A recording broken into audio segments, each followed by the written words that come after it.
Hi friends, very good morning. இன்றைக்கி பார்த்தீங்க அப்படின்னா ஒரு மார்னிங் விலாக் தான், cooking vlog, working women's morning cooking vlog. So இன்றைக்கி வந்து என்ன மெயின் டிஷ்ஷஸ்ஸு என்னென்னலாம் பண்ணிகிட்ருக்கேன் அப்படிங்கிறத பார்த்துடலாம். உங்களுக்கு பார்த்தாலே தெரியும், நான் வந்து கொள்ளு எடுத்து அளந்துட்டுருக்கேன். ஸோ இன்றைக்கி வந்து கொள்ளு பருப்பு கடையல் வித் கொள்ளு ரசம், அதுதான் வந்து இன்றைக்கி மெயின் டிஷ்ஷு. கிட்டத்தட்ட வந்து ஒரு கப் அளவுக்கு கொள்ளு எடுத்திருக்கேன். இப்போ அதை வந்து வறுத்துக்கலாம், நல்லா ட்ரை ரோஸ்ட் பண்ணிவிட்டு அதுக்கப்புறம் களைஞ்சி வேக போட்டுக்கலாம். இது வந்து சாப்பாட்டுக்காக குக்கர் வச்சுருக்கேன், அப்படின்னா தண்ணி கூட எடுத்து ஊற்றலை, சாப்பாட்டுக்காக குக்கர் மட்டும் வச்சுருக்கேன். இங்கே வந்து அரிசி ஊற வச்சுருக்கேன், நார்மல் சாப்பாட்டு புழுங்கல் அரிசி. இங்கே வந்து நைட்டே வரகு ஊற வச்சாச்சு. வரகு எதுக்கு அப்படின்னு பார்த்தீங்கன்னா, இன்றைக்கி காலம்புற வரகு உப்புமா, டிஃபன் வந்து சிறுதானியம் உப்புமா, அதனால் வரகு வந்து ஊறிட்டுருக்கு, ஓவர் நைட்டாக ஊறிட்டுருக்கு. அதுக்கப்புறம் அதே மாதிரி அந்த கொள்ளு ரசம் வித் கொள்ளு கடையலுக்கு சைட் டிஷ் என்ன அப்படின்னு பார்த்தீங்கன்னா வெண்டைக்காய் பொரியல். ஸோ அதனால் வெண்டைக்காவையும் நைட்டே வந்து வாஷ் பண்ணி வச்சுட்டேன். இது பொதுவாக நம்ம ரெகுலராக நிறைய நாளாக சமைச்சிட்ருக்கிறவங்களுக்கு தெரியும், வெண்டைக்காய் வந்து ஈரமாக இருந்தால் தான் நறுக்கும்போது ரொம்ப குழன்னு இருக்கும். இதை நீங்கள் வந்து ட்ரையாக நறுக்கும்போது உங்களுக்கு அந்த பிரச்சனை இருக்காது. ஸோ முன்னாடியே நம்ம வாஷ் பண்ணி வடியை விட்டு எடுத்து வச்சிட்டோம் அப்படின்னா நம்ம நறுக்கிறதும் ஈஸி. அதே மாதிரி அந்த நறுக்கக்கூடிய அந்த பலகை இருக்குது பார்த்தீங்களா, அதுவும் ட்ரையாக இருந்தது அப்படின்னா அப்படியே கோத்துட்டு இழுத்துட்டு வராமல் இருக்கும். ஸோ நம்ம ஃபஸ்ட்டு இப்போ வந்து கொள்ளை வந்து நல்லா ட்ரை ரோஸ்ட் பண்ணிடலாம், சாதத்தை வந்து குக்கரில் ரெடி பண்ணிக்கலாம். ஃப்ரெண்ட்ஸ், சாப்பாடை வந்து குக்கரில் வச்சாச்சு. ஸோ ஹை ஃப்ளேமில் ஒரு சவுண்டு வந்ததுக்கப்புறமா சிம்மில் வந்து ஒரு 7-8 நிமிஷம் வச்சு ஆஃப் பண்ணிடலாம்.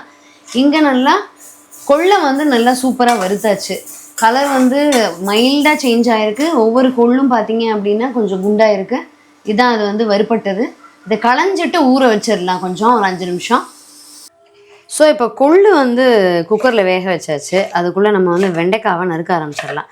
வெண்டைக்காய் வந்து வதக்கல் பொரியல் கிடையாது, வேக விட்டு தேங்காய் போட்ட பொரியல். ஸோ அதனால் கொஞ்சம் வந்து சைஸ் பெருசாகவே நறுக்கிக்கலாம். நான் ஏற்கனவே சொன்ன மாதிரி இதை வந்து நம்ம ஆல்ரெடி வாஷ் பண்ணி நைட்டே வந்து வாஷ் பண்ணி வடிய விட்டாச்சு. அதனால் உங்களுக்கு வந்து என்ன ஆகும் அப்படின்னா அந்த ரொம்ப அந்த குழக்குழப்பு தன்மை இல்லாமல் நீட்டாக இருக்கும். இப்போ இதுக்கு வந்து நம்ம ஆரம்பத்திலேயே வேக விடும்போதே நான் வந்து கொஞ்சம் புளி தண்ணி விட்டு தான் வேக விடுவேன். ஸோ அதை நம்ம செய்யும்போது பார்க்கலாம். ஃபஸ்ட்டு எடுத்தோடனே கொஞ்சம் புளி தண்ணி விட்டு செஞ்சிட்டோம் அப்படின்னா ஈஸியாக இருக்கும். ஃபஸ்ட்டு நானும் என்ன ஃபாலோ பண்ணிகிட்டு இருந்தேன்னா இடையில தான் வந்து புளி தண்ணி விட்டேன். இப்போ கொஞ்ச நாளாக தான் வந்து ஸ்டார்டிங்லேயே விட ஆரம்பிச்சிட்டேன்.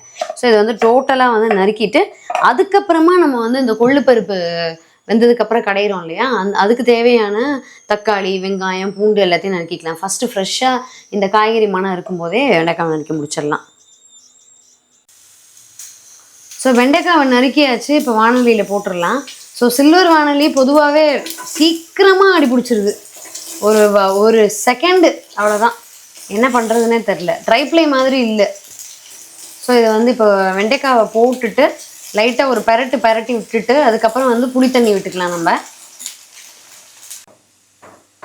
ஸோ வெண்டைக்காய் வந்து ஃபஸ்ட்டு ஆரம்பத்துலேயே புளி தண்ணி விட்டு சிம்மில் வச்சு மஞ்சப்பொடி உப்பு எல்லாமே போட்டு க்ளோஸ் பண்ணி வச்சு ஒரு 10 மினிட்ஸ் தான், ஒரு 10 நிமிஷத்தில் பார்த்தீங்க அப்படின்னா நல்லா அந்த கலருமே ரொம்ப சேஞ்ச் ஆகாமல் அந்த குழக்குழப்புத்தன்மை எதுவுமே இல்லாமல் சூப்பராக வந்துருச்சு.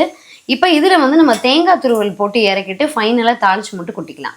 இதுக்கு வந்து காரம் வந்து நம்ம வரமிளகா தாளித்து கொட்ட போகிறோம், அவ்வளோதான். மற்றபடி இது வேகும்போது புளி தண்ணி, மஞ்சப்பொடி, உப்பு, அவ்வளோதான். இது போட்டு வேக வச்சாச்சு. இப்போ சைடில் வந்து நான் என்ன பண்ணியிருக்கேன் அப்படின்னு பார்த்தீங்கன்னா ஒரு டீஸ்பூன் அளவுக்கு வர கொத்தமல்லி, 1 டீஸ்பூன் அளவுக்கு மிளகு, அது கூட இப்போ ஒரு டீஸ்பூன் அளவுக்கு ஜீரகம், இதை வந்து நல்லா சிம்மில் வச்சு ட்ரை ரோஸ்ட் பண்ணி பொடி பண்ணிக்கலாம் ஒரு சின்ன மிக்ஸி ஜாரில். இல்லை இடிக்கல் இருந்ததுன்னா இடிச்சுக்கலாம். இது எதுக்கு அப்படின்னு பார்த்தீங்கன்னா கொள்ளு ரசத்துக்கு. ஸோ நம்ம வந்து இந்த கொள்ளு பருப்பு வேக விட்டுருக்கோம் இல்லையா, அதில் வந்து 2 தக்காளியும் போட்டிருக்கேன். ஆல்ரெடி நம்ம எப்போதுமே செய்கிறது தான், கொள்ளு பருப்பு வேகும்போது ரசத்துக்கு தேவையான தக்காளியையும் போட்டு வேக வச்சாச்சு. அந்த தண்ணி தக்காளியை எடுத்து தான் நம்ம ரசம் வைக்க போகிறோம். இடையில வந்து என்ன பண்ணியிருக்கேன் அப்படின்னு பார்த்தீங்கன்னா இதெல்லாம் வெந்துட்டுருக்கும் போதே இது வந்து கொள்ளு கடையலுக்கான சின்ன வெங்காயம், ஒரு குட்டி பெரிய வெங்காயம், ஒரு 5-6 பல்லு பூண்டு எல்லாத்தையும் பொடியாக நறுக்கி எடுத்து வச்சுருக்கேன். இந்த சைடு ரசத்துக்கு வந்து 4-5 பல்லு பூண்டு, ஒரே ஒரு சின்ன வெங்காயம் நறுக்கி ரெடியாக எடுத்து வச்சுருக்கேன். இது வந்து உப்புமாவுக்கு, காலம்பரை டிஃபன் வரகு உப்புமாவுக்கு வெங்காயம் இப்போ தான் நறுக்க ஆரம்பிச்சிருக்கேன். ஸோ இப்போ அப்படியே இடையில காய்கறிகள் எல்லாமே நறுக்கிக்கலாம், அதாவது கேரட்டு, பீன்ஸு, அது எல்லாத்தையுமே. ஸோ இப்போ கொள்ளு பருப்புக்கு வந்து ஒரு வானொலியில் நல்லெண்ணெய் விட்டு கடுகு வந்து பொரிய விட்டுருக்கேன். கடுகு பொரிஞ்சதுக்கு அப்புறமா ஒரு 2 வரமிளகா, சாம்பார் பொடியும் அதில் போட போகிறோம். ஸோ அதனால் ஒரு 2 வரமிளகா, இது கொஞ்சம் காரமும் இருக்கும், அதனால் 2 வந்து எனக்கு போதுமானதாக இருக்கும். உங்களுக்கு வந்து நல்ல காரம் வேணும் அப்படின்னா இன்னும் கூட 2 போட்டுக்கலாம், அது வந்து நம்மளுடைய டேஸ்ட்டை பொறுத்து. ஸோ நல்லெண்ணெய் விட்டு அதில் கடுகு பொரிய ஆரம்பிச்சிருச்சு. அதில் வந்து கருவேப்பிலை, வரமிளகா சேர்த்துட்டு பெருங்காயத்தை சேர்த்துருவோம். ஸோ இப்போ பெருங்காயத்தை சேர்த்து முடிச்சுட்டு நான் நறுக்கி வச்சுருக்கக்கூடிய அந்த வெங்காயம், பூண்டு அதை சேர்த்துடலாம். ஸோ இது நல்லா வதங்கினதுக்கப்புறமா நல்ல பழுத்த நாட்டு தக்காளி வந்து ஒரு 2 அதை வந்து நம்ம சேர்த்து இது நல்லா வதக்க ஆரம்பிச்சிடுவோம். ஃப்ரெண்ட்ஸ், கொள்ளு வந்து வெந்ததுக்கப்புறமா நல்லா கடைஞ்சாச்சு. ஸோ நல்லா சூடாக இருக்கும்போதே கரண்டிலே நீங்கள் கடைஞ்சாலும் சரி, மத்தில் கடைஞ்சிக்கிட்டாலும் சரி, ஈஸியாக இருக்கும். இந்த சைடு அந்த வெங்காயம், தக்காளி எல்லாமே வதங்கிடுச்சு. அதில் வெறும் உப்பு, மஞ்சப்பொடி மட்டும் தான் போட்டிருக்கேன். இப்போ இந்த கொள்ளு பருப்பை வந்து அதில் ஊற்றிடலாம். ஊற்றிட்டு இதில் வந்து கொஞ்சம் கொத்தமல்லி பொடி, தேவையான அளவுக்கு உப்பு டேஸ்ட் பார்த்துட்டு தேவையான அளவுக்கு உப்பு, அதுக்கப்புறம் புளிப்பு பத்தலை அப்படின்னா லைட்டாக நீங்கள் வந்து ஒரு புளி சாறு கூட விட்டுக்கலாம், லைட்டாக தேவையான அளவுக்கு. அப்புறம் வந்து காரத்துக்கு பச்சை மிளகா, அந்த வரமிளகா காரம் போதுமானதாக இருந்தால் அதோடு நிறுத்திக்கலாம். இல்லாட்டி சாம்பார் பொடி ஒரு 1 டீஸ்பூன் 2 டீஸ்பூன் வந்து சேர்த்துக்கலாம். ஸோ இன்னும் வந்து ஒரு 5 மினிட்ஸில் வந்து நம்ம கொள்ளு பருப்பு வந்து ரெடி ஆகிடும். அதே மாதிரி இங்கே வெண்டைக்காய் பொரியல் பார்த்தீங்க அப்படின்னா தேங்காய் போட்டாச்சு. தேங்காய் போட்டு ஒரு 2 மினிட்ஸ் நல்லா அது அடுப்புலேயே இருக்கட்டும். அதுக்கப்புறம் அதுக்கு தாளித்து கொட்டிக்கலாம். ஸோ கொள்ளு பருப்பு இந்த இடத்துல வந்து ரெடி ஆகிடுச்சு. ஸோ அதை வந்து மூடி வச்சிடலாம். இந்த பக்கம் கொள்ளு ரசத்துக்கு வந்து அந்த தக்காளியும் கொள்ளு தண்ணியும் ரெடியாக இருக்குது. அதே மாதிரி நான் வந்து வறுத்து வச்சுருந்தேன், அதையும் பொடிச்சு ரெடியாக எடுத்து வச்சுட்டேன். இப்போ இங்கே நம்மளுடைய காலம்பரை பிரேக்ஃபாஸ்ட்டுக்கு அந்த கொள்ளு வேக வச்சுருந்த குக்கரை ஒரு அலசிட்டு 1 பங்கு வரகுக்கு 2 பங்கு அளவுக்கு தண்ணி, அதுதான் மெஷர்மெண்ட்டு. ஸோ இப்போ வந்து வரகை வந்து எவ்வளோ நேரம் வேக வைக்கலாம் அப்படின்னா, ஹை ஃப்ளேமில் 1 விசில் விட்டுருங்க. சிம்மில் ஒரு 5 நிமிஷம் விட்டு ஆஃப் பண்ணிவிட்டு தானாகவே ப்ரெஷர் போனதுக்கப்புறமா வரகை வந்து நம்ம யூஸ் பண்ணிக்கலாம். நார்மலாக வந்து உப்புமாவுக்கு எப்படி செய்வோமோ அந்த மாதிரி. ஸோ இப்போ உப்புமாவுக்கு தேவையான காய்கறிகள் எல்லாத்தையுமே இங்கே வந்து நறுக்கி வச்சாச்சு. ஸோ இங்கே பார்த்தீங்க அப்படின்னா குடமிளகா, கேரட்டு, பச்சை பட்டாணி, பீன்ஸு. ஸோ இதை வந்து நம்ம வெங்காயத்தோடு சேர்த்து ஒரு வாணலியில் வதக்க ஆரம்பிச்சிடலாம். உப்புமாவுக்கு காய்கறிகள் எல்லாமே வதங்கிட்டு இருக்கு. ஸோ இது வந்து நல்லா ஒரு 3/4 பதம் நல்லா வதங்கட்டும். தேவையான அளவுக்கு உப்பு எல்லாமே போட்டாச்சு. இந்த சைடு கொள்ளு ரசத்துக்கு வந்து இந்த கொள்ளு தண்ணியில் மஞ்சள் பொடியும் உப்பும் போட்டிருக்கேன். அதே மாதிரி அதில் வந்து வேக விட்டுருந்த தக்காளியை வந்து நல்லா கொஞ்சம் ஒரு 1/2 டம்ளர் அளவுக்கு தண்ணி விட்டு கரைச்சி அந்த தோலெல்லாம் நீக்கிட்டு போட்டிருக்கேன். ஸோ இப்போ கொள்ளு வித் தக்காளி, இந்த தக்காளி வந்து நல்ல புளிப்பாகவே இருக்குது. ஸோ அதனால் எனக்கு வந்து புளித்தண்ணி தேவைப்படாது. இது வந்து அப்படியே நுர கட்டி வரட்டும். இப்போ இந்த ஸ்டேஜில் நம்ம பொடிச்சு வச்சுருக்கக்கூடிய பொடியை வந்து போட்டுடலாம். ஸோ இந்த பொடியை வந்து போட்டுருவோம். கொத்தமல்லி பொடி, ஜீரகம் அண்ட் மிளகு அதெல்லாம் சேர்ந்தது. நல்லா வாசனையாக அந்த கொள்ளோடு சேர்ந்து சூப்பராக இருக்கும். ஸோ இதோடு சேர்ந்து வந்து அது பாட்டுக்கு அப்படியே நுரக்கட்டட்டும். நுரக்கட்டி முடித்ததுக்கப்புறமா நம்ம வந்து தாளித்து கொட்டிக்கலாம். அந்த பூண்டு, சின்ன வெங்காயம், வரமிளகா அது எல்லாத்தையுமே.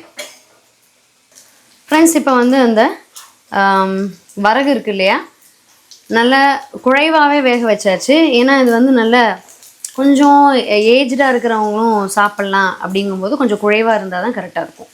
அதனால் நான் வந்து என்ன பண்ணிட்டேன், பொதுவாகவே நீங்கள் வந்து ரொம்ப உதிராக வேணும் அப்படின்னா வானலியிலே வேக போட்டுக்கலாம். கொஞ்சம் பெரியவங்களும் சாப்பிட்றாங்க அப்படின்னா வானலியில் வேக போடுற வேக்காடு வந்து அதுக்கு பத்தாது.